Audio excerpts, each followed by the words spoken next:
Hola, buenas tardes. Bienvenidos a todos, gracias por estar aquí a esta tercera charla del ciclo de conferencias de las matemáticas en la vida cotidiana. Bueno, como es preceptivo, nos gustaría siempre agradecer a todas las instituciones que hacen posible que todos los años tengamos este ciclo de conferencias, en particular el lugar que nos acoge, la Biblioteca de Bidebarrieta, por el Ayuntamiento de Bilbao, desde la Universidad del País Vasco, Euskal Herriko Unibertsitatea y la Real Sociedad Matemática Española, que con mucho gusto tratamos de organizar todo esto todos los años, y con la ayuda de instituciones como Radio Euskadi y el Instituto de Investigación BECAN de Bilbao, que precisamente contamos hoy con la presencia de su director, José Antonio Lozano, que es quien hará la presentación a nuestra invitada de hoy, a Victoria Otero. Así que, José Antonio, muchas gracias. Muchas gracias, Pedro, y muchas gracias por organizar este ciclo de conferencias. Si no conocéis BECAN, pues BECAN es un centro de matemática aplicada, es un centro de investigación de matemática aplicada que ya tiene 10 años. Se creó con el apoyo del Gobierno vasco, de Ikerbasque, de Innobasque y de la Diputación Foral de Guipúzcoa, y es un centro de investigación donde el objetivo, obviamente, es hacer investigación de calidad, y es un centro de investigación aplicada. Así que lo que hacemos, lo que tratamos de hacer son matemáticas que luego son útiles en el mundo, en las empresas, en las empresas, también son útiles en los agentes sociales. Es decir, tratamos de hacer matemáticas que contribuyen al beneficio de la sociedad. Y bueno, pues dicho eso, quería presentar un poco el centro. No voy a daros más guerra y voy a presentar a nuestra ponente de hoy, que la tenemos aquí. Se llama María Victoria Otero y es de la Universidad de Santiago de Compostela. Entonces nos va a hacer una presentación, una charla que se titula «Las matemáticas tienen un lenguaje propio». Aunque solo veáis eso, el título tiene un poquitín más y dice «y tantas lenguas como las de la gente que las usa». Bueno, la profesora María Victoria es profesora del área de análisis matemático en la Universidad de Santiago de Compostela e investiga sobre sistemas dinámicos. Actualmente es vicerrectora de titulaciones de la Universidad de Santiago de Compostela y es presidenta de la Comisión Profesional de la Real Sociedad Matemática Española, y también ha sido decana de la Facultad de Matemáticas y presidenta de la Conferencia de Decanos de Matemáticas de España. Así que os dejo con ella, que va a dar una charla seguro que muy interesante.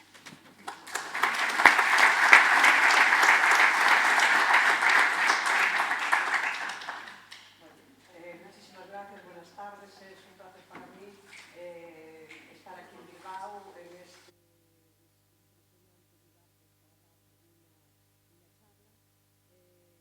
rodeada de muchos amigos. Perdón, ya está. Perdonad. Bueno, que es un placer para mí estar en Bilbao, en este lugar tan impresionante, rodeada de muchos amigos que veo por aquí en la sala y con un público pues que, bueno, estoy encantada, ¿no?, con veros aquí. Y es más, me acaban de decir también que voy a dar una charla pues para Unamuno, con lo cual esto ya es para mí el currículum, lo pondré en el currículum toda la vida. Bueno, hoy vengo a hablaros de lenguas, de matemáticas y, si queda algo de tiempo, de otros asuntos. Las matemáticas y la lengua son dos disciplinas que son fundamentales para una sociedad. Las matemáticas constituyen el lenguaje de todas las ciencias y también de las tecnologías, y la lengua no solo es no solo nos comunicamos, no solamente es un mero, digamos, herramienta de comunicación, sino que es un elemento cultural y una seña de identidad de una comunidad. Además, la lengua es fundamental también cuando hacemos matemáticas y, sobre todo, cuando hacemos matemáticas. ¿Por qué? Pues porque las matemáticas tienen un lenguaje propio. Ponemos ahí esa fórmula, no es necesario que se entienda, pero es nuestro lenguaje, el lenguaje de las matemáticas. Pero claro, tienen tantas lenguas como personas que utilizan esas matemáticas. Entonces nosotros pues tenemos que cuidarla y tenemos que tanto las matemáticas como la lengua dentro de sus potenciales, de sus valores. Pongo aquí esta transparencia que le robé aquí a mi amigo Raúl, a quien doy las gracias, no los di antes, a Raúl, a Pedro por su invitación y también al Becán, ¿no?, por darme la posibilidad de estar hoy aquí. Hay contabilizadas más de 6.000 lenguas que se distribuyen en todo el mundo y que proceden de distintos orígenes. Desgraciadamente, es un hecho ya constatado que en el mundo están desapareciendo a ritmo alarmante esas lenguas. Según la UNESCO, ya en el año 2010 nos decía que si no ponemos remedio, más de la mitad de esas 6.000 lenguas, unas 3.000, desaparecerían a finales de este siglo. Por daros así algunos datos, deciros que el 96% de las lenguas son habladas solamente por el 4% de la población. 96% de las lenguas habladas solamente por el 4% de la población. Con tan pocos, digamos, hablantes, no es de extrañar que de esas 3.000 lenguas que están en peligro de desaparición, 600 estén ya en grave peligro y el resto están en peligro o muy amenazadas. Las lenguas no son solo herramientas de comunicación, como os decía, sino que también son vehículos de sistemas de valores y expresiones culturales y son un componente esencial del patrimonio vivo de la humanidad. Cuando una lengua se muere, se lleva toda una cultura consigo.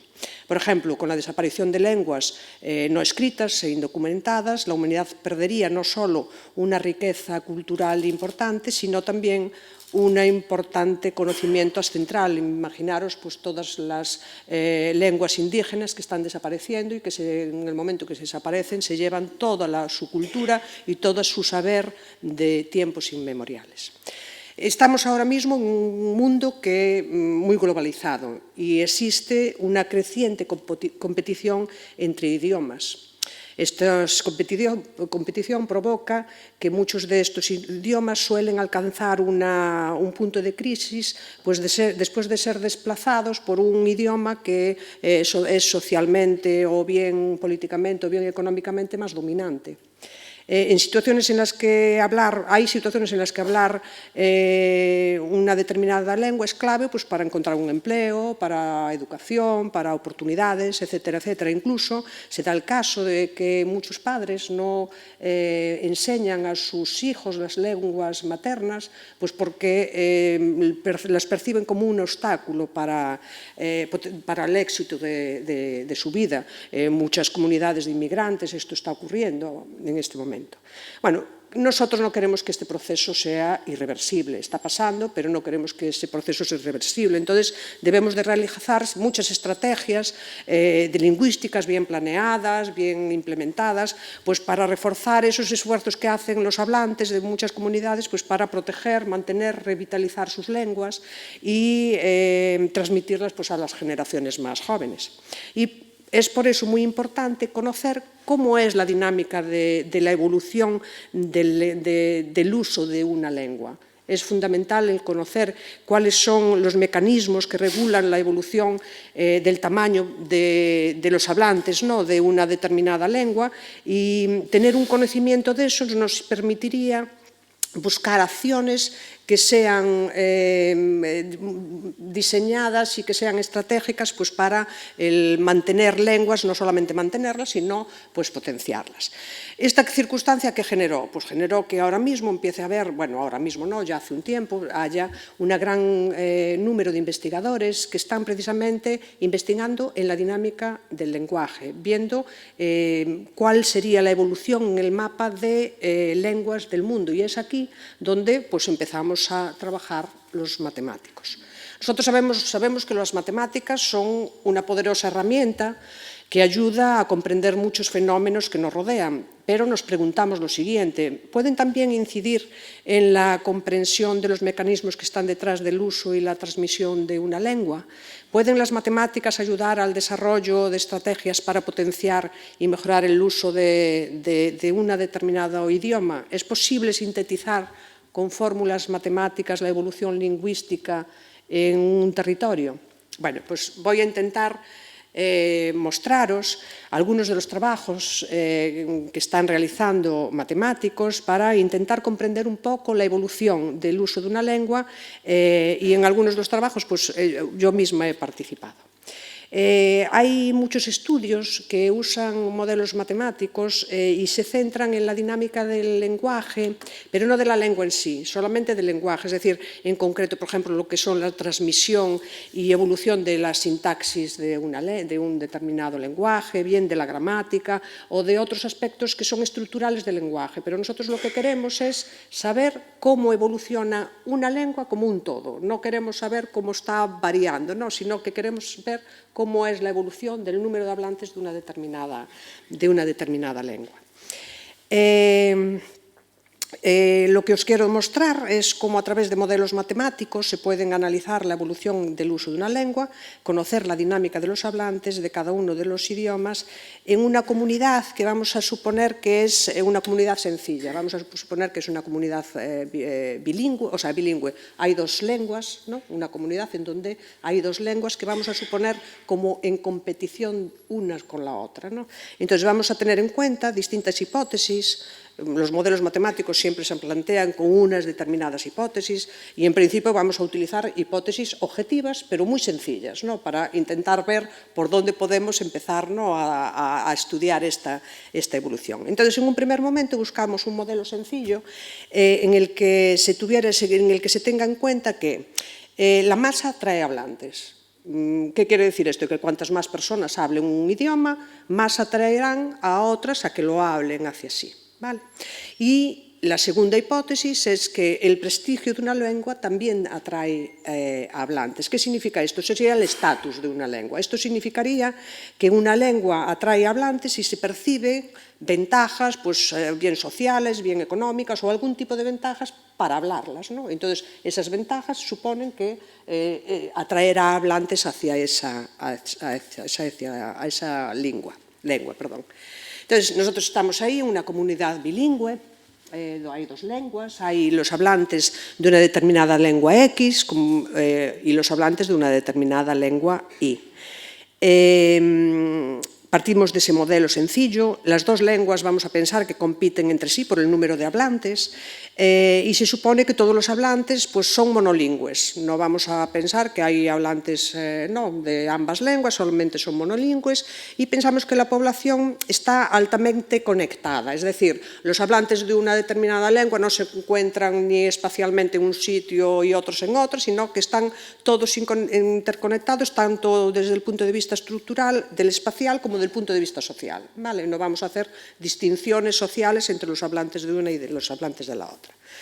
Bueno, pues, ¿qué ocurre? Que la probabilidad de que un individuo X, un hablante de una lengua X, puede estar toda su vida hablando esa lengua X o puede hacer un trasvase y intentar convertirse en un determinado momento, por determinadas circunstancias, en un hablante de la lengua Y. ¿Cuándo va a haber este traslado de hablantes de la lengua X a hablantes de la lengua Y? Pues cuando el número de hablantes de Y, si partíamos de esas hipótesis, es muy alto. Cuantos más hablantes de Y, más se atraen los hablantes de X a que se trasvasen a ese grupo de hablantes de Y. Pero también decíamos que el estatus de Y, si el estatus de Y es muy alto, si es muy prestigioso hablar esta lengua, habrá muchos hablantes de X que van a pasar a ser hablantes de Y. Y eso sería, en principio, nuestro modelo sencillo. Evidentemente, hay esto, pero también habrá esto otro, habrá hablantes que se pasen a la lengua, de la Y a la lengua X y de la X a la lengua Y. Bueno, con estas hipótesis sencillas se construye un modelo. ¿Vale? Un modelo que es un modelo de ecuaciones diferenciales, que yo os voy a poner ahí porque estamos hablando de lenguaje y también este es nuestro lenguaje de las matemáticas. No voy a explicar la formulita, pero es nuestro lenguaje. Bueno, pues con esto, este es un modelo que hicieron dos investigadores, Abrams y Strofberg, en el año 2003 y que fue publicado en la revista Nature.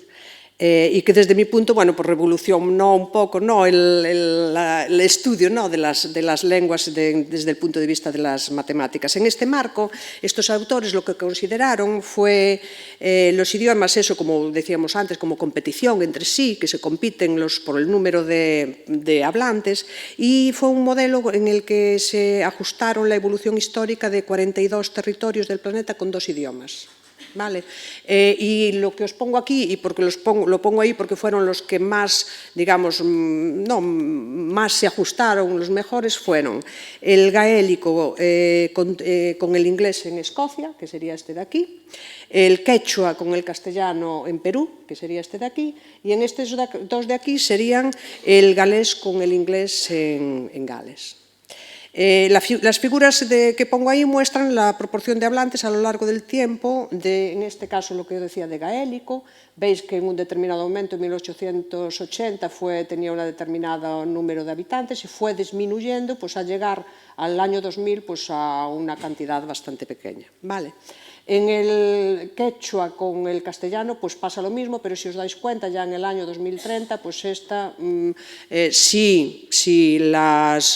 digamos, solamente hay esas dos hipótesis que teníamos, es decir, de número de hablantes y del estatus de la lengua, esa sería una lengua en extinción. Lo mismo que le ocurre a estas dos. En estas dos, lo único que hay de diferencia es que en esta se ha puesto el censo actual. Un censo actual, este era un censo histórico y este es un censo actual, y se ve que en todos estos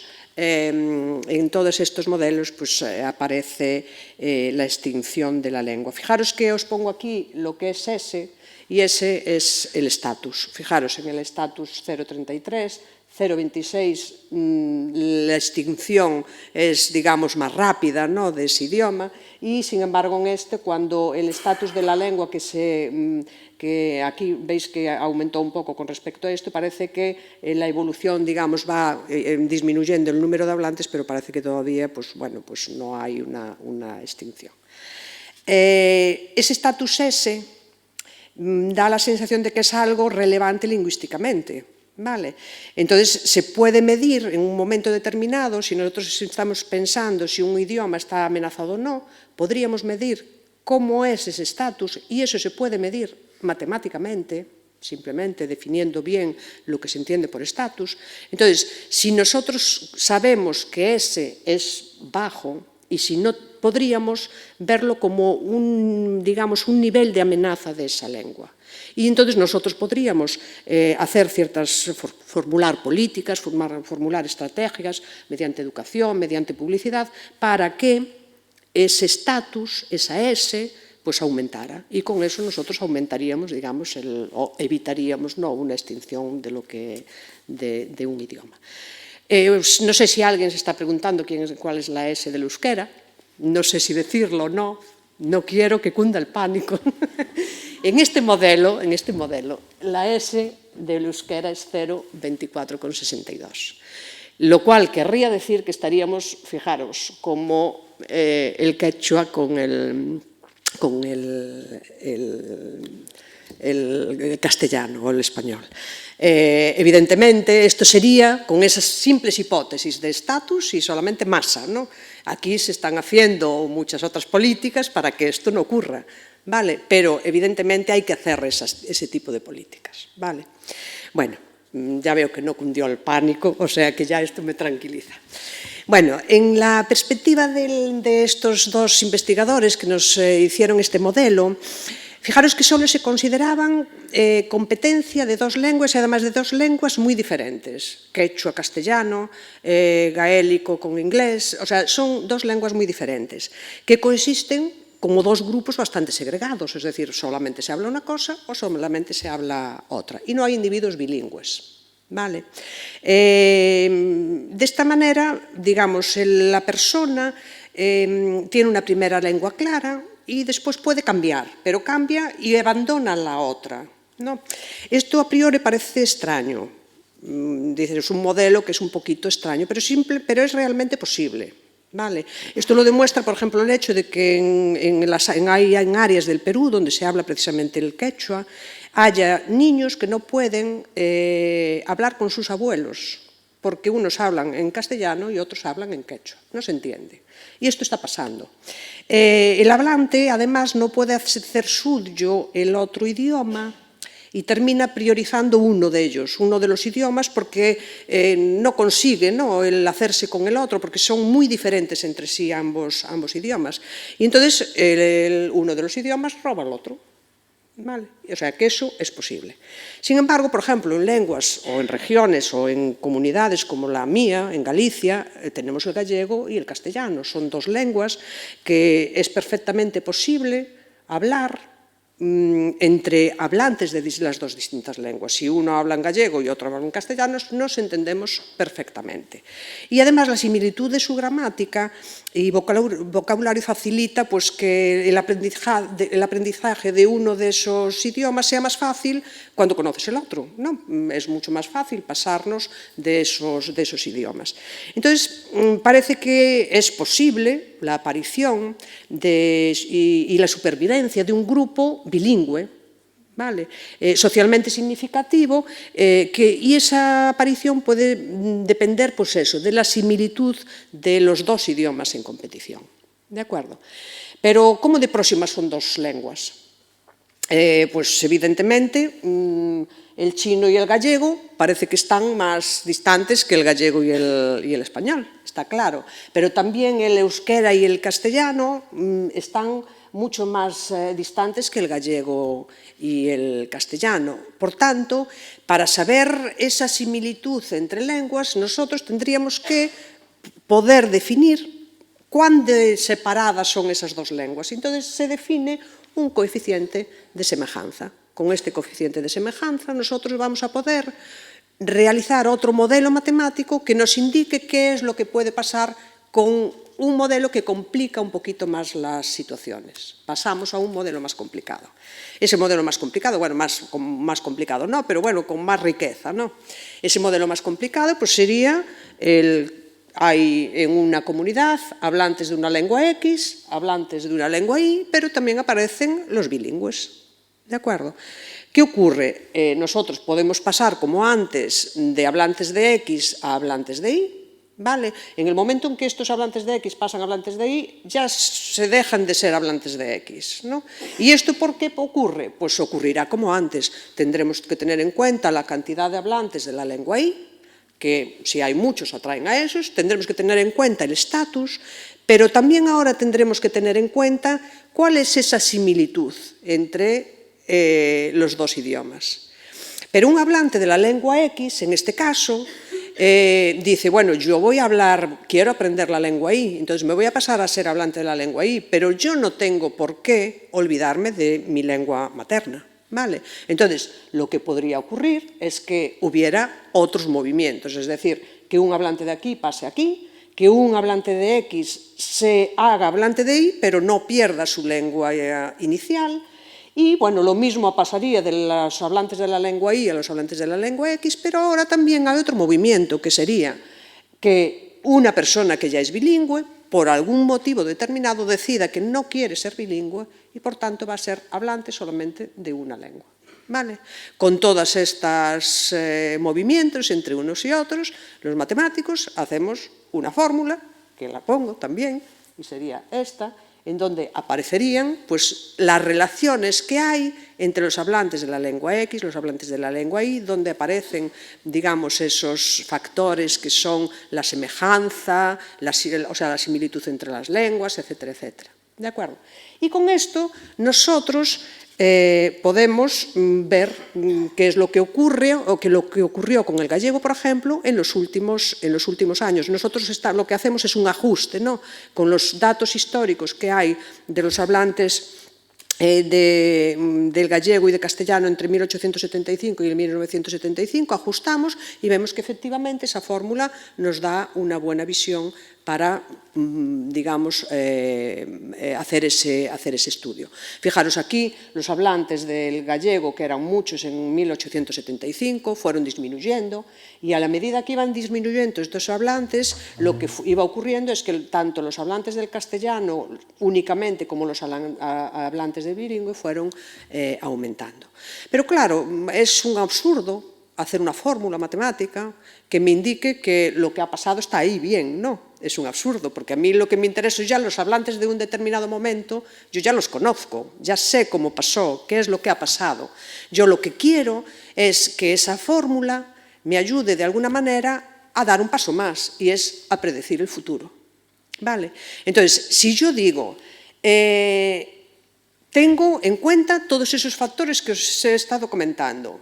Si yo esto ahora bien lo resuelvo de forma matemática o bien incluyo esa fórmula, meto esa fórmula en un ordenador que me haga unas buenas simulaciones, yo puedo saber cómo van a ir evolucionando estas lenguas. ¿Vale? Por ejemplo, aquí tengo la evolución de estas lenguas, esto sería, digamos, el número de hablantes por aquí, y aquí cómo irían a lo largo del tiempo. No, pues estas van decayendo, el número de hablantes de esta lengua va decayendo, el número de hablantes de esta otra, sin embargo, pues va a ir aumentando, el número de este pues va oscilando, primero aumenta, después llegado a un determinado momento pues disminuye, etcétera, etcétera. Todo esto yo lo puedo ir haciendo y puedo predecir lo que va a ocurrir.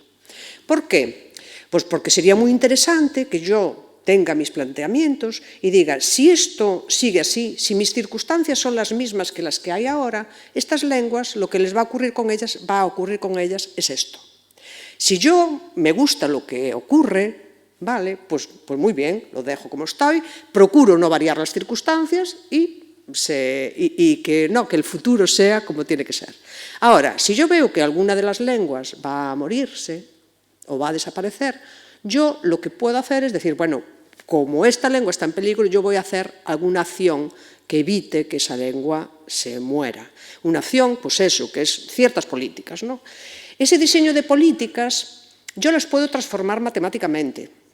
Es decir, cualquier tipo de acción, si yo la sé definir bien, la puedo plasmar de forma matemática en mi fórmula inicial y la pongo como otra variable.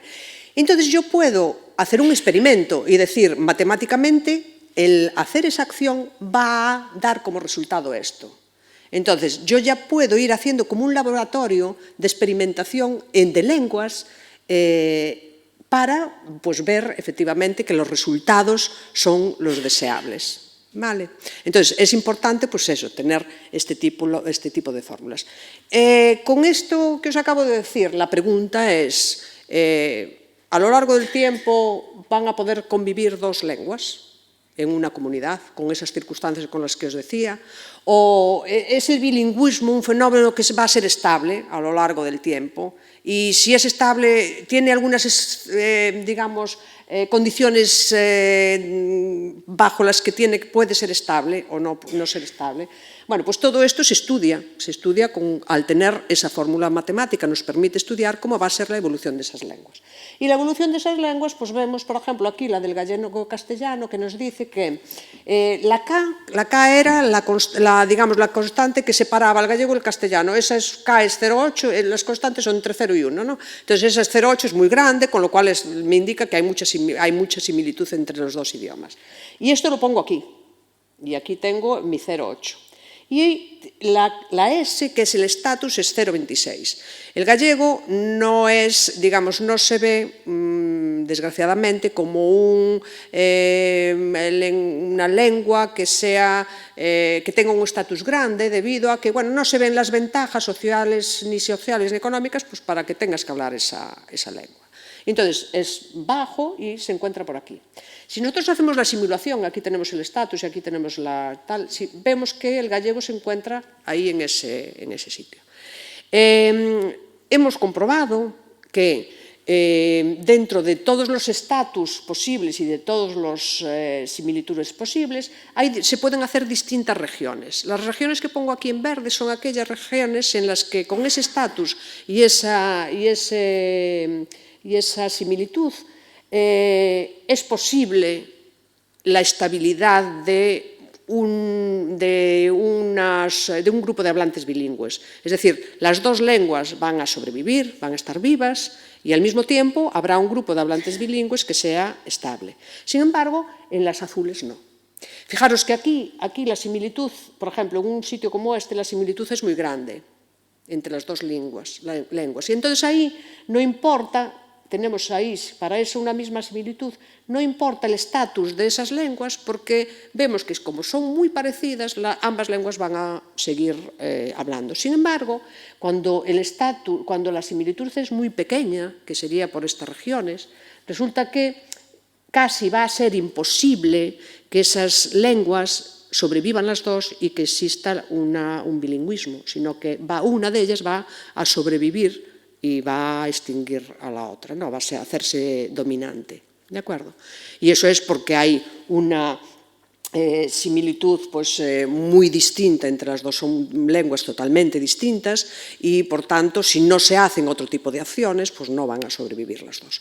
Y esto, bueno, pues vuelvo a vuestro ejemplo. El euskera con el castellano, fijaros que el estatus del euskera es alto, ¿vale? Es un 0,40 que es alto.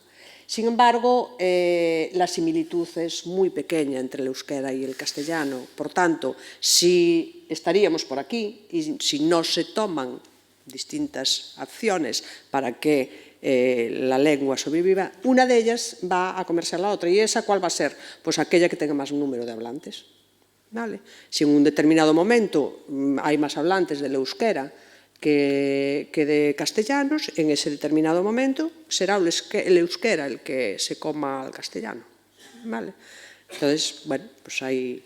Esto nos permite pues, hacer este tipo de estudios. Y además, bueno, en Galicia, por ejemplo, hemos también estudiado otra cosa que nos sorprendió mucho, porque a priori parece que se podría esperar que en las zonas urbanas el cambio lingüístico fuese bastante más rápido que en las zonas rurales. Y, sin embargo, se hizo el estudio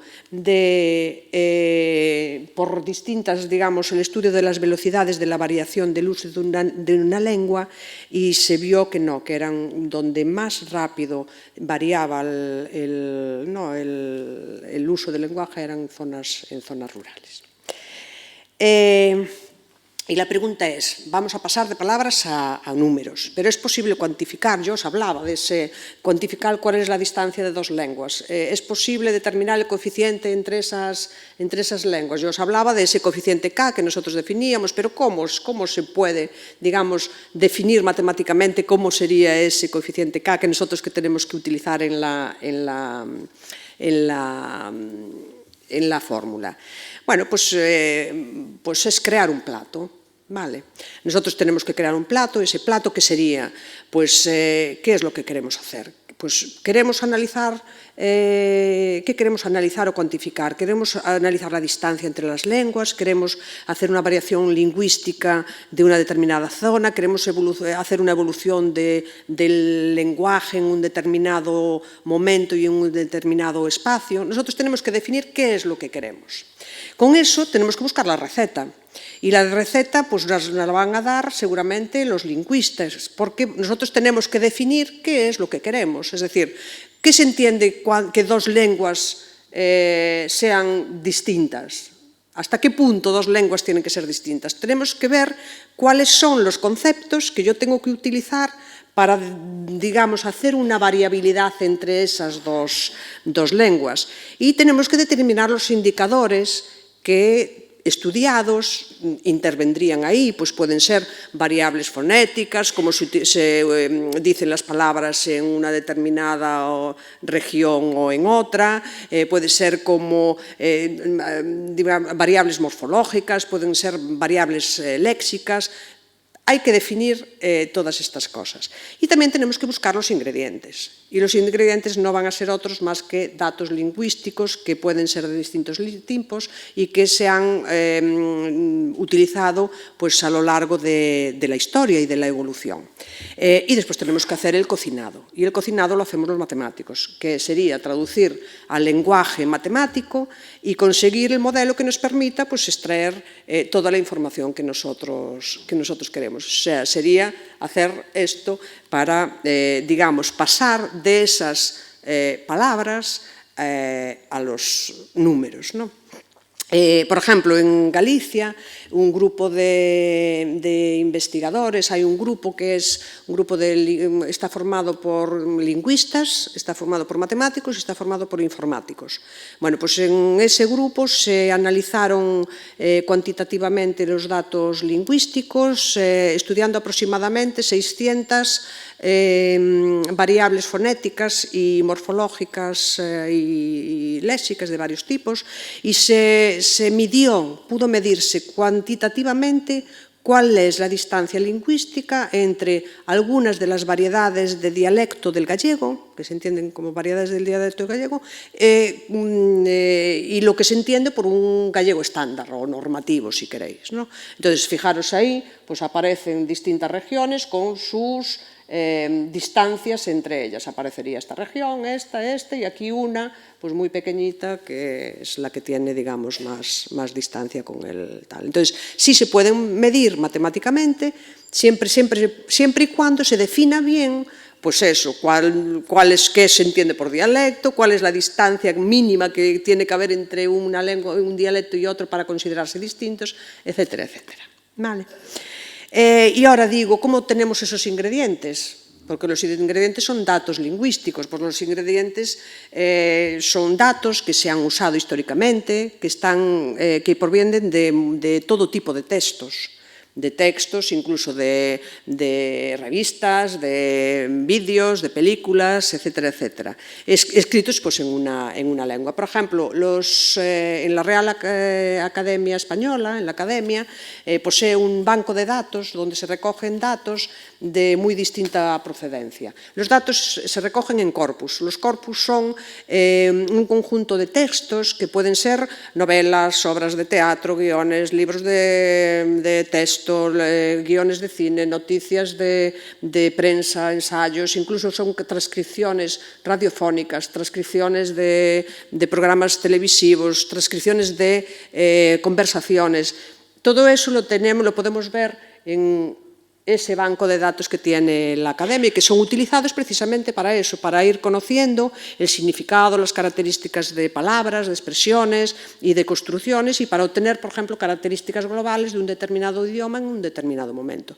Esto está disponible, si entráis ahí, pues está disponible para cualquier persona, pues los corpus aquí, por ejemplo, este es el de los últimos 25 años, este de aquí creo que este es del siglo XXI, todos los datos del siglo XXI, este es del anterior a los 25 años que os comentaba, y tienen un fichero general que es muy curioso, en donde están más de 10 millones de papeletas ordenadas alfabéticamente y en el que se pueden, digamos, ver cómo han ido evolucionando la palabra, es donde están las historias de las palabras, ¿no? Ahí son datos importantes. Bueno, fijaros la importancia que tiene esto, como esta base de datos, pues para estudiar el comportamiento de la evolución de una lengua, ¿vale? Pero los ingredientes cambian. La cocina tradicional no es lo mismo que la cocina que estamos haciendo ahora, la cocina. Pues lo mismo pasa con nuestro cocinado, ¿no? Los datos cambian. ¿Por qué? Pues porque ahora hay datos a gran escala. Nosotros usamos redes sociales, tenemos internet, estamos utilizando la ciencia de datos para cualquier cosa. Estamos generando datos, no constantemente. Tenemos ahora mismo, hay los usuarios de internet, pues hay las redes sociales como Facebook, como Twitter, como Instagram, nos dicen cómo habla la gente, ¿vale? Porque es bueno, en WhatsApp estamos utilizando WhatsApp o Telegram o tal para nuestras conversaciones, digamos, entre amigos, familiares, etcétera, etcétera, está a la orden del día. En Google tenemos bases de datos que son desde libros a blogs a tal, es decir, ahí aparecen otro tipo de ingredientes que no había antes, porque antes solamente había textos escritos. ¿Vale? Y ahora aparecen otras cosas. Entonces, esto da una nueva oportunidad para, digamos, estudiar de otra forma, digamos, esa evolución día a día, porque esto es muy rápido, ¿no? Día a día vamos variando, pero también día a día vamos generando esos datos y nosotros podemos ir estudiándolos para ver cuál es la evolución de una forma más rápida de nuestra lengua. Con el uso de Internet en los últimos años, bueno, fijaros, esto lo pongo aquí porque son las lenguas más utilizadas en Internet. En las lenguas más utilizadas, pues el inglés, el chino, está el español, y después fijaros que incluso aparece por ahí el portugués, etcétera, etcétera. Estos serían datos del abril del 2019. ¿Vale? Pues con el uso del Internet en los últimos años se utiliza mucho el Big Data para fines lingüísticos. Y esto ha abierto, pues eso, lo que os decía, un nuevo camino pues para este estudio de la lingüística, porque tenemos otro corpus, y ese otro corpus pues son todos estos datos que nos ofrecen, ¿no?, esta oportunidad. Y por tanto podemos investigar la variación del lenguaje a gran escala. Por ejemplo, las plataformas como Twitter proporcionan una avalancha de datos, imaginemos Twitter, ¿no?, una avalancha de datos textuales que además se pueden relacionar, esos datos están geolocalizados. Y como están geolocalizados, estos se pueden relacionar con el empleo digamos, del lenguaje, digamos, en distintas zonas, con distintos... relacionar eso con las distintas zonas, ambientes sociales, políticos incluso, etcétera, etcétera. Es decir, que podemos hacer un estudio importante de la utilización del lenguaje con respecto a otras cosas. En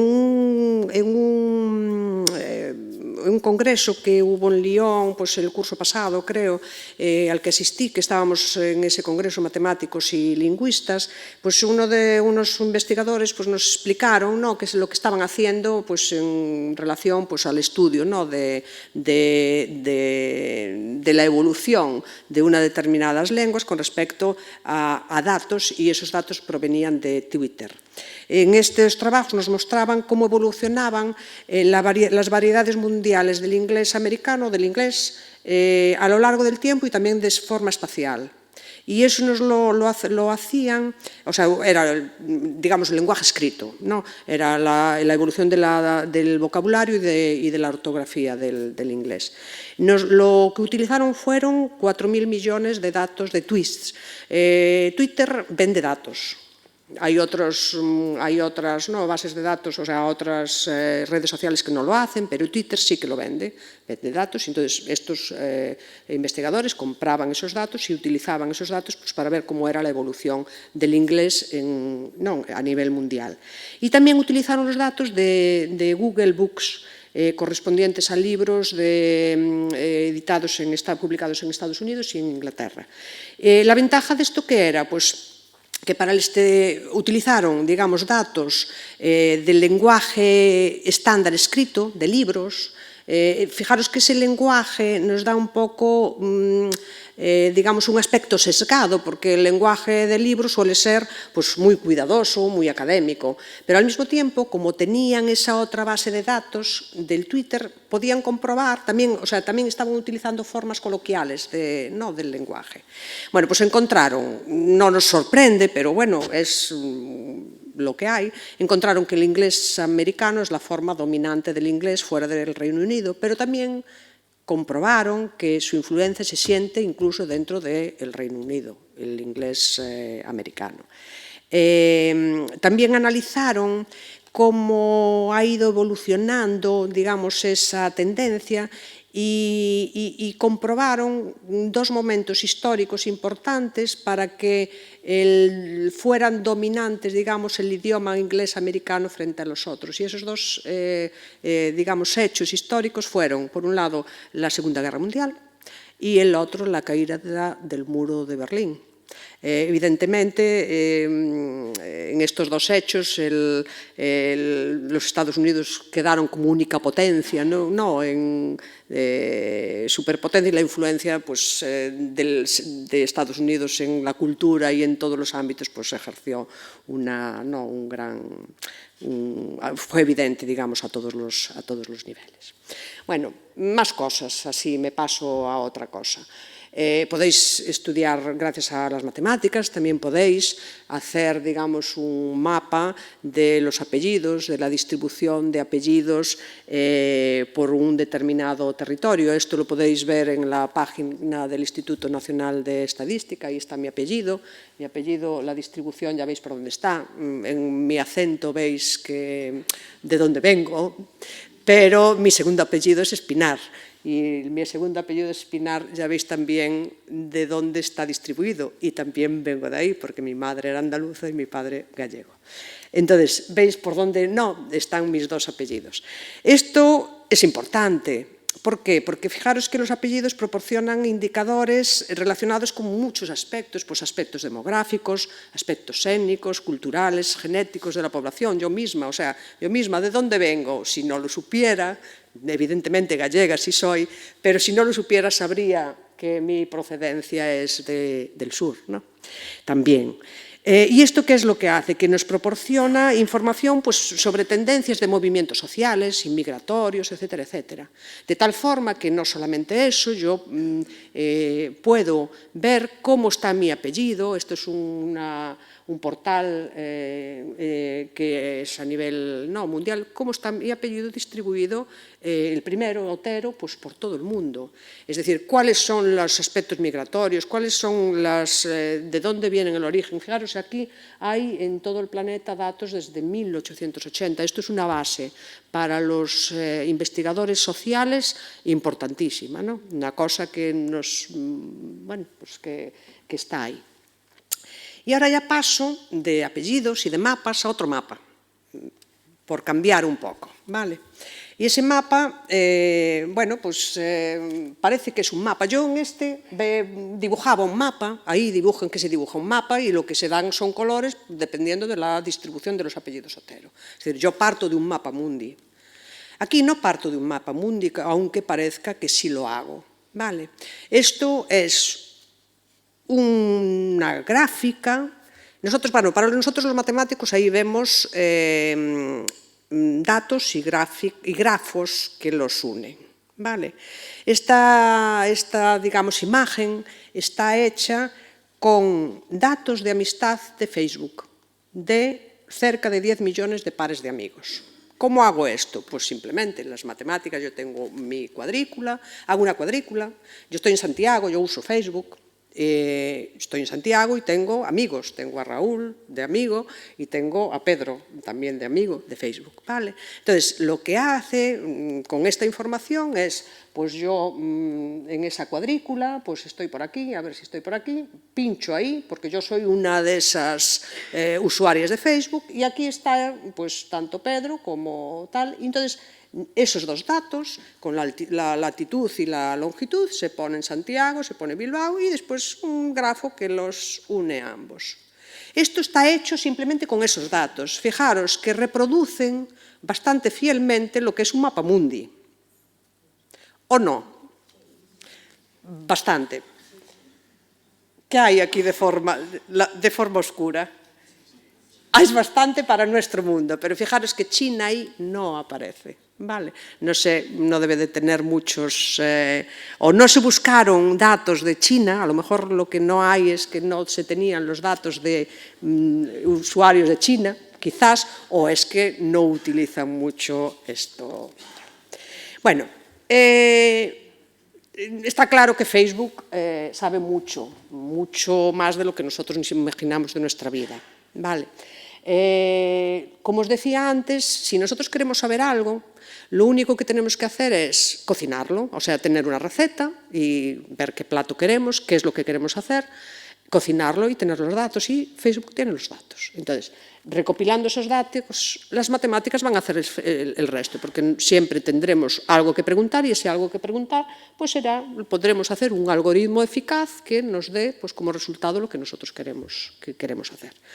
Esto podemos, nos decía Luciano Floridi, que es el director de Internet del Internet Institute de Oxford, que esto ya lo decía en el año, yo creo que lo vi lo cogí esta transferencia, yo creo que en el año 2016, me parece. Decía que o controlábamos a Facebook o él controlará toda nuestra vida. Tiene información de media vida de 1.000 millones de humanos y dentro de 20 o 30 años pues tendrá la vida entera de miles de millones más. Fijaros, esto ya era hace años, estos datos que os estoy diciendo. Y decía que habían experimentado ya en Facebook con una cantidad de usuarios, que es la que os pongo ahí, más de 600.000 usuarios, y lo que hicieron fue variar el algoritmo para que unos recibiesen solo noticias malas y los otros solo noticias buenas. Bueno, demostraron empíricamente que con eso los usuarios eran mucho más pesimistas, se volvían más pesimistas o más optimistas. Imaginaros su influencia ante decisiones trascendentales. Yo esto no lo he variado, desde que la hice no lo he variado. Esto fue antes de la elección del presidente Trump como presidente de Estados Unidos. Parece ser que algo influyó, algunas noticias que se colaron en redes sociales para influir en que saliera. Bueno, eso lo dejo ahí, ¿no? Pero bueno, no todo va a ser malo, ¿no? Entonces yo, como estamos hablando de lenguas, os voy a presentar algo así, cómo podría yo matemáticamente hacer algo, ¿no? Yo os contaba que la lengua gallega, el número de hablantes se estabiliza, pero desgraciadamente en los hablantes más jóvenes estamos perdiendo muchos hablantes jóvenes. ¿Los motivos? Pues no lo sé, porque en realidad los más jóvenes son los que tienen más conocimiento del idioma gallego, mucho más que cualquiera de las personas que lo hablan y que lo hablan solamente, porque lo han estudiado en las escuelas, etcétera, etcétera, pero no se sienten, pues, no lo hablan en su vida, así tal. Entonces, pues yo propongo un plan, ¿vale? Y ese plan sería, pues vamos a elegir a X personajes que hablen gallego y yo pienso, por ejemplo, en personajes de Operación Triunfo. En Operación Triunfo hace unos años había un personaje, una persona que era un gallego que puso de moda pues un término que era sapoconcho, porque lo dijo allí y entonces todo el mundo, él fue la palabra más buscada en la Real Academia, en el diccionario de la Real Academia Gallega durante mucho tiempo, ¿no? Porque la puso de moda él. Bueno, pues puede buscar eso, un personaje como estos, o un actor importante, o un cantante de moda, es decir, alguien que sea, digamos, reconocido por los más jóvenes. Entonces yo le puedo proponer, oye, yo me gustaría que el gallego fuera hablado por la gente joven, con lo cual, pues, por favor, empezar a hablar gallego, vosotros, no solamente hablar gallego, pues transmitirle cuál es digamos, a ver, como digo, pues que sean amantes, ¿no? Que amen la lengua, que la protejan, etcétera, etcétera. Sí, hay determinados personajes que influyen mucho en la forma de vestir, en la forma de comportarse, pues también van a influir en la forma de hablar, evidentemente. Entonces, hay que buscar a esos personajes, ¿vale? Entonces, hay que elegirlos. ¿Pero cuál elijo? Evidentemente, puedo elegir muchos al azar, y, bueno, pues elijo muchos y les pago, a lo mejor les tengo que pagar incluso a todos para que hagan ese trabajo para potenciar, digamos, la lengua gallega. Pero claro, yo quiero optimizar, yo quiero elegir unos cuantos y saber que con esos cuantos yo voy a llegar a todos los hablantes, digamos, a casi todos los hablantes jóvenes y llevarlos hacia el gallego. ¿Cómo hago esto? Pues lo voy a hacer matemáticamente, ¿vale? Y os voy a poner un ejemplo. Yo tengo una red, Facebook, por ejemplo, y quiero elegir, pues eso, a las personas que, digamos, son más influencer, ¿no? En esa red, las personas que llegan a más sitios. Pues yo tengo aquí, esta soy yo, tengo mi cuenta de Facebook y tengo muchos amigos. Entre ellos, pues tengo a que es la Real Sociedad Matemática Española, el Ateneo de Santiago, tengo a Raúl, que está por ahí, y no tengo, desgraciadamente, todavía, pero lo voy a tener a esta biblioteca, ¿no? Al Facebook de esta biblioteca. Bueno, nosotros esto lo queremos poner en lenguaje matemático y yo vengo aquí porque quiero deciros cómo es el lenguaje matemático y poneros un ejemplo también de cómo alguna pregunta que yo quiero hacer la puedo poner en lenguaje matemático para resolver lo que yo quiero. Entonces, hay una teoría que se llama teoría de grafos, que es algo que, bueno, pues que estudiamos los matemáticos y que no teníamos ninguna intención de que fuera aplicable a nada, pero lo estudiábamos y resulta que ahora tiene muchas aplicaciones. Vamos a ver algunas, ¿no? Entonces, en esta teoría de grafos lo que hago es, bueno, pues yo voy a coger esto como conjuntos ¿Vale? A esos conjuntos les voy a llamar pues V, M, A, R, U, B. Ya no somos, ya no es yo, el Ateneo, el no sé qué, Raúl, tal. No, somos, hay algo que es abstracto, que son elementos de ese conjunto. V, M, que puede ser cualquier cosa. Y ahora yo voy a escribir las relaciones que hay entre esos elementos. Esos elementos me dicen que si V está relacionado con M, pues pongo VM, y eso me indica que hay una relación entre ellos. V está relacionado con A, ahí lo tengo. V está relacionado con R, lo tengo ahí. M está relacionado con B, porque es amigo de B. M con B, ahí está. M con R, ahí está. Y R con B, ahí está. Eso son relaciones entre amigos, ¿vale? Yo he pasado relaciones entre amigos a algo matemático, un lenguaje matemático, ¿vale? Esto ya para mí sería mucho. Yo ahí ya podría estudiar muchas cosas, pero yo quiero ponerlo en un ordenador, ¿no? Entonces, para ponerlo en un ordenador, bueno, pues eso me es incómodo, ¿no? Y entonces lo que voy a hacer es, para decidir, para ver cómo pongo esos amigos en Facebook, pues utilizo algo que todos estudiamos, que son matrices, ¿vale? Todos estudiamos en el bachillerato y yo digo, bueno, pues voy a construir una matriz, ¿vale? En esa matriz voy a intentar plasmar esta relación, lo plasmo en esta matriz. ¿Y cómo lo hago? Pues yo estoy aquí, yo no soy amiga de mí misma, porque no tengo 2 cuentas de Facebook. Si lo tuviera, pues sería, pero como no tengo, pues es 0. Sí que tengo relación con M, soy amiga de M, entonces me pongo un 1. Sí que soy amiga de A, por tanto pongo un 1. Soy amiga de R, pongo un 1, pero no soy amiga todavía de B, por tanto me pongo un 0. ¿Vale? Y así hago con todos los demás. M es amigo de V, un 1, no es amigo de M, no es amigo de A, es amigo de R y es amigo de tal. Y tengo esto que yo he estudiado en el bachillerato, una matriz que he estudiado, que me mandaron ver cómo se suman las matrices, cómo se multiplica, cuáles eran las relaciones, ¿vale? Pero que a mí me va a servir para ver lo que yo quiero. Porque yo, ¿qué quiero? Pues quiero... bueno, aquí ya me desprendo de cualquier identificación con nada y lo que busco son relaciones entre lo que sea, ¿vale? Tengo ahí unas relaciones. Y busco mis relaciones y las pongo en estas matrices, ¿vale? Hago el mismo efecto que antes. Uno está relacionado con 2, sí, no, este sí, sí, sí, no, no, no, ¿vale? Sí, no. Esto ya un ordenador lo entiende. Yo solo puedo meter en un ordenador porque son ceros y unos, y un ordenador lo entiende perfectamente, ¿vale? Entonces, yo ahora, ¿qué quiero en esta relación? Quiero saber quién es el que tiene más amigos. A ver, aquí lo veo claramente, ¿no? Porque como hay 7 y lo tengo muy tal, ya sé que el que tiene más amigos es 5, ¿no? Porque el que tiene más relaciones, está clarísimo, ¿no? Pero claro, fijaros, aquí tengo 3, 1, 2, 3, este tiene 1, 2, este tiene 2, este 1, 1, 2 también, pero el 5 tiene 1, 2, 3, 4, ¿vale? Se ve. Pero claro, yo esto quiero verlo en un conjunto muchísimo más amplio de amigos de Facebook, porque yo tengo que llegar a todos los jóvenes de Galicia, o casi todos, por lo menos los que tengan Facebook, ¿no? Entonces, ¿qué hago? Bueno, pues yo me pregunto cómo puedo con esta matriz saber el número de amigos, pero saber el número de amigos con esa matriz simplemente es sumar estas columnas, es decir, a los amigos de 1, este era amigo, este sí, pues 1, 2, 3, 1 más 1 más 1 son 3. Si sumo esas columnas, me dan el número de amigos que tiene cada uno de los que estaban aquí. 1 tiene 3 amigos, 2 tiene 1, 2, 3, sumo estos, son 3.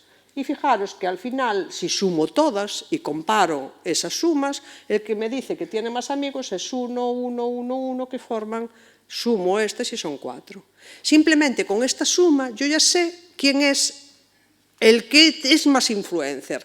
Si yo le doy ahí la consigna que yo quiero, yo sé que esa consigna va a llegar al mayor número posible de personas. Pero claro, yo quiero que lleguen a todos. Entonces, ¿qué tengo que hacer? Pues hacer otra relación para decir, bueno, con este yo ya llegué a este, a este, a este, a estos. Estos ya los puedo separar, porque estos ya están ahí tocados. ¿Quién tengo que hacer para que llegue tal? Pues si le doy la consigna 1, sé que con darle la consigna 1 y la consigna 5 yo voy a completar todo el número de personas a las que yo quiero llegar. ¿Vale? Fijaros, simplemente con una suma de unas columnas de una matriz, ¿no? Esto es lo que quería mostrar, pues para que vierais un poco el lenguaje matemático, cómo nosotros hacemos, pues de unas preguntas, nosotros pues transformamos algo en lenguaje matemático y al final damos respuestas a esas preguntas. Total, que la teoría de grafos... bueno, aquí vemos la importancia de nuestros amigos. Si yo quiero tener éxito y quiero irme a un colegio donde no conozco a nadie, pues yo busco a ver quiénes son, si quiero tenerlo, quiénes son los más influentes, quiénes son los que tienen más amigos. Pues me voy a hacer amigos de estos porque yo sé que en un momento determinado con esas amistades voy a conocer al mundo que me rodea.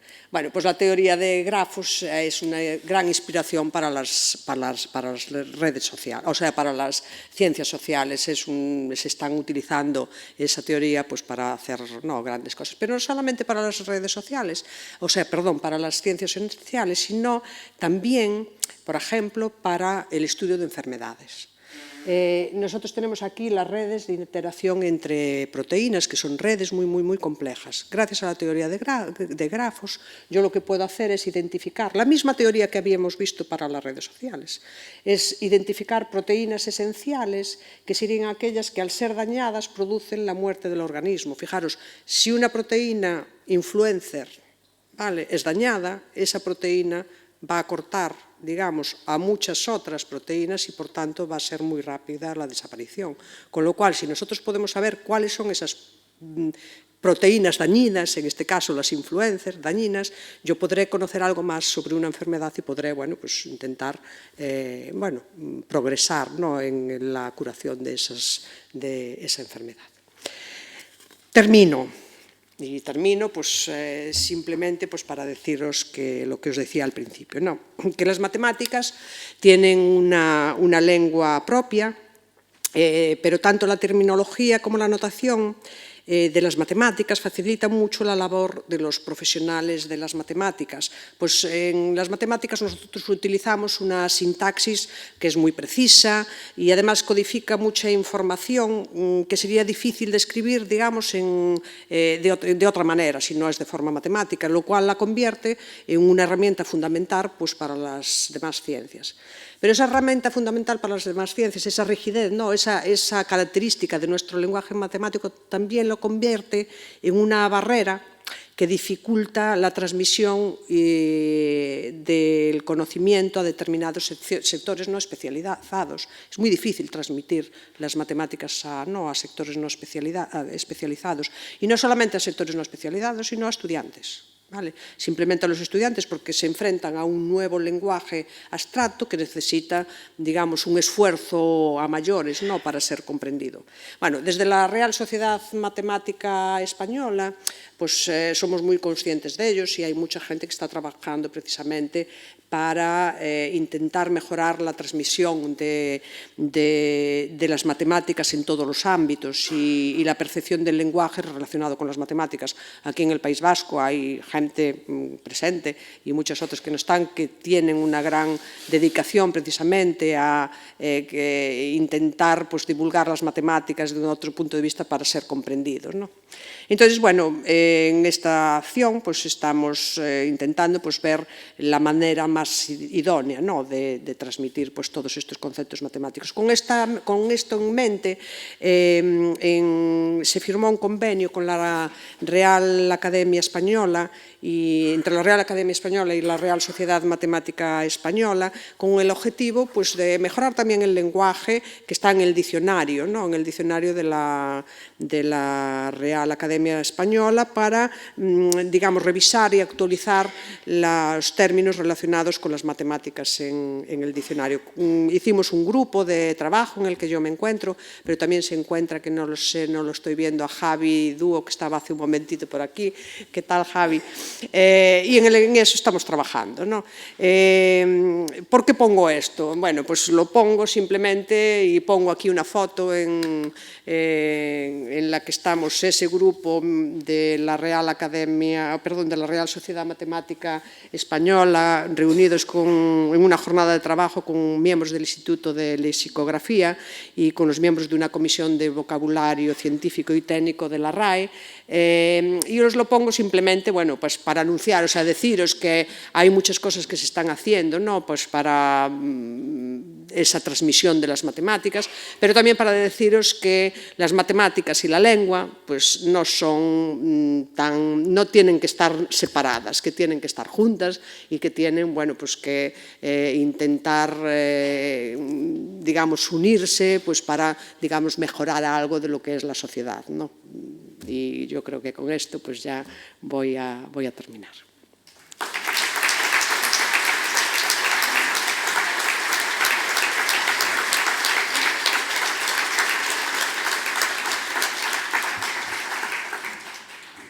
Muchas gracias a Victoria por esta charla que seguro ha sido muy inspiradora. Así que abrimos el turno de preguntas. Si alguien tiene alguna cuestión que hacer.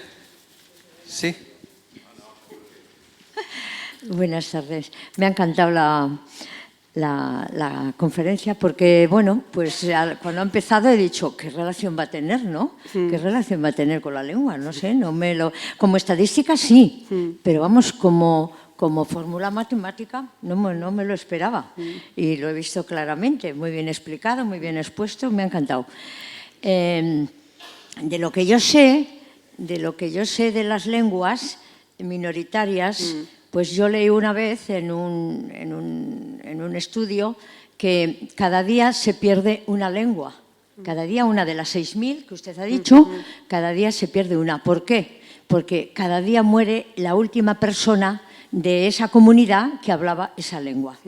Y claro, ahora además con Internet y todo eso, pues claro, pues se va implantando, como usted decía, el gallego, pues que los jóvenes lo saben, porque además lo han estudiado en el colegio, con lo cual hasta lo saben gramaticalmente, lo pueden escribir bien, leer bien, pero bueno, pues están en otro mundo o en otra época donde su prioridad es el inglés y las redes sociales y el inglés. ¿Por qué? Porque el inglés es la lengua franca.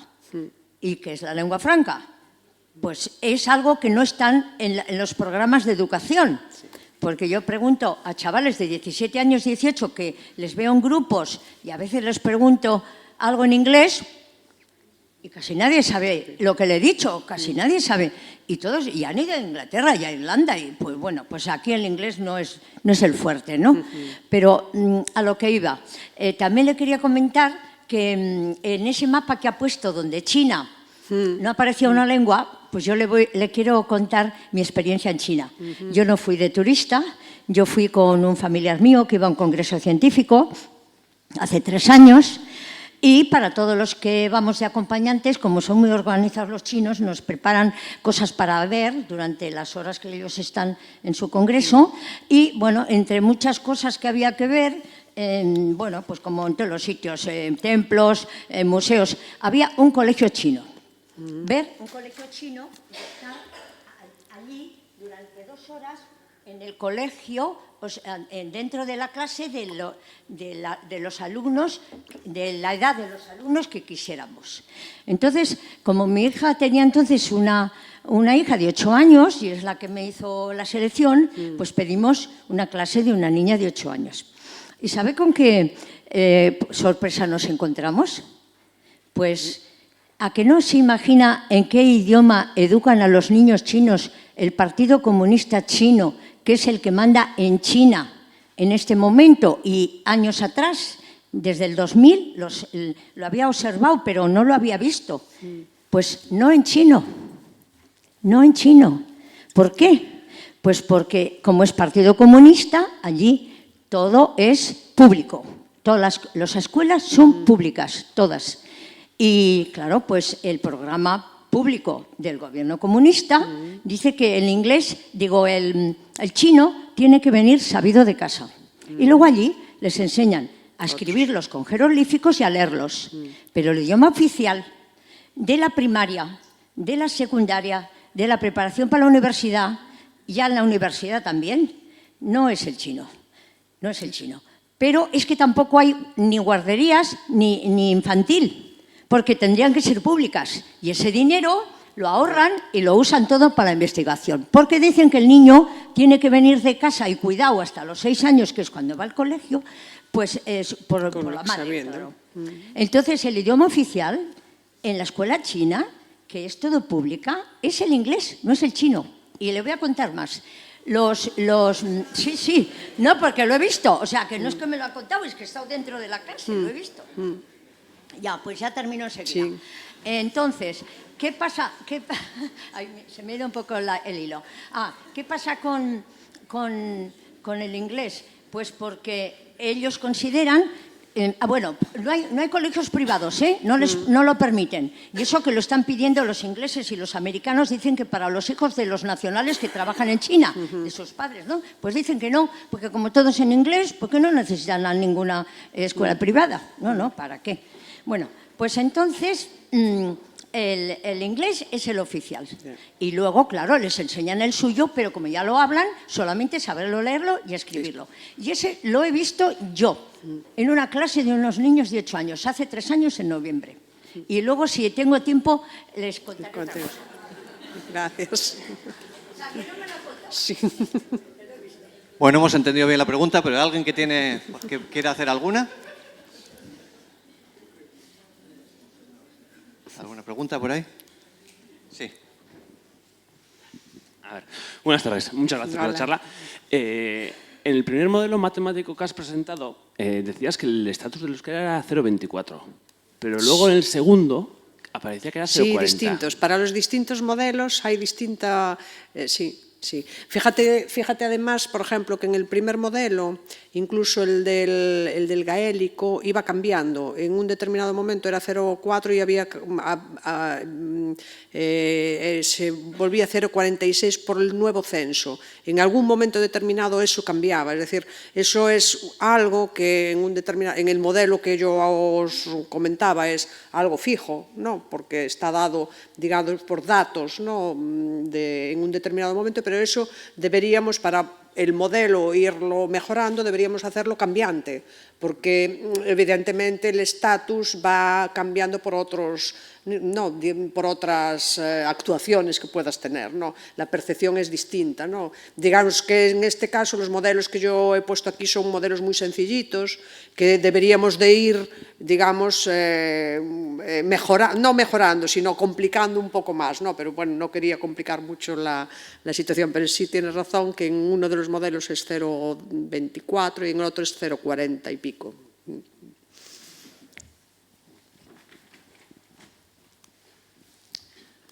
Bueno, muchas gracias por la charla. Yo tengo una pequeña duda. Bueno, una duda no, una pregunta. Tengo que hacer alguna pregunta que parezca que tenga sentido. Claro, los modelos que has dado están ajustados con datos a partir del 75 o así. Sí, en algunos casos sí. Vale. Sí. Sin embargo, mi cuestión es, claro, del 75 al, digamos, el 2000, ha habido, sobre todo del 2000 en adelante, ha habido un cambio en el uso de la lengua, que tú mismo lo has comentado, ¿no? Aparece Internet y eso hace que el uso de la lengua cambie. ¿Los modelos siguen siendo válidos con ese cambio tan grande que ha habido en la utilización y en la evolución de la lengua? Lo que hay que hacer, lo que me comentaba antes, es decir, ahí lo que van a variar son los parámetros.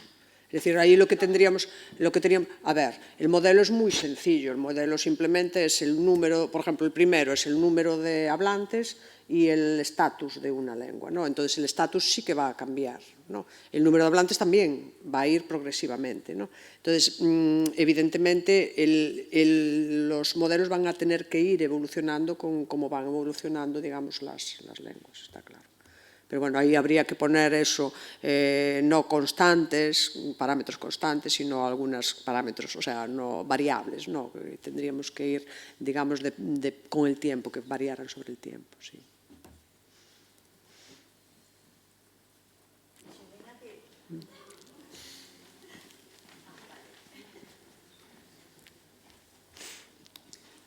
Hola, bueno, muchas gracias por la charla, ha sido divina.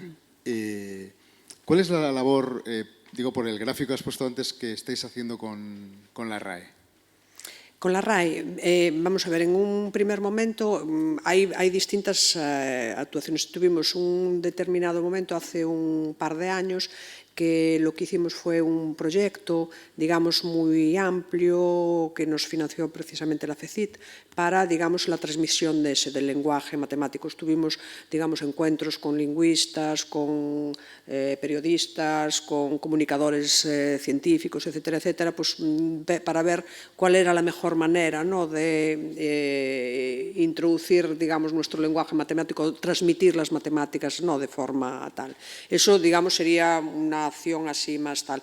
En el convenio que tenemos con la RAE, lo que estamos haciendo es una revisión de los términos matemáticos que están actualmente en el diccionario y que hay algunos que son erróneos, hay algunos que están obsoletos totalmente, hay algunos que estaban de una forma muy poco entendible y lo que estamos intentando pues es, digamos, que se entiendan, ¿no?, pues con un lenguaje claro. Fijaros que la evolución de las palabras que hay en el diccionario, de los tal, vienen desde muy antiguo, en ese base de datos que os decía de las palabras, pues ahí aparecen las definiciones, ¿no?, de ciertas palabras desde hace mucho tiempo. Hay en algunos casos que vemos que la definición, ¿no?, de una palabra, la acepción de una palabra, es exactamente la misma que hace pues cientos de años, no ha variado nada. Entonces, lo que estamos intentando pues es un poco pues actualizarla, ¿no?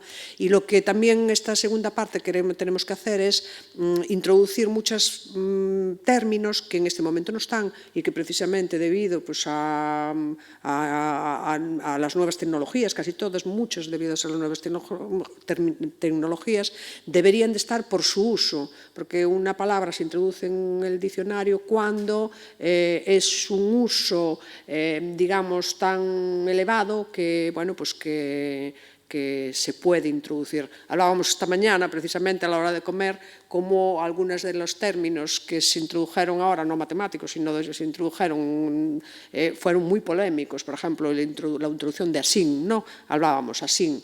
Asín lo que es algo incorrecto, ¿no? Pero es que ese algo incorrecto se está popularizando, es decir, la gente está hablando eso.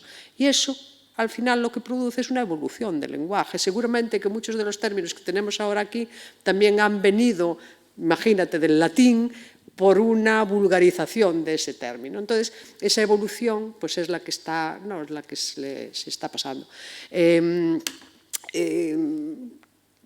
Quizá ahora incluso aparezca de formas más rápidas, ¿no?, estas evoluciones, ¿no?, de la lengua. Y entonces lo que estamos haciendo es eso, hacer una revisión y intentar poner algunos términos que ahora ya son usuales y que se introduzcan en el diccionario, términos matemáticos. Pues ha sido un placer, muchísimas gracias. Pues muchas gracias a vosotros, un placer mío.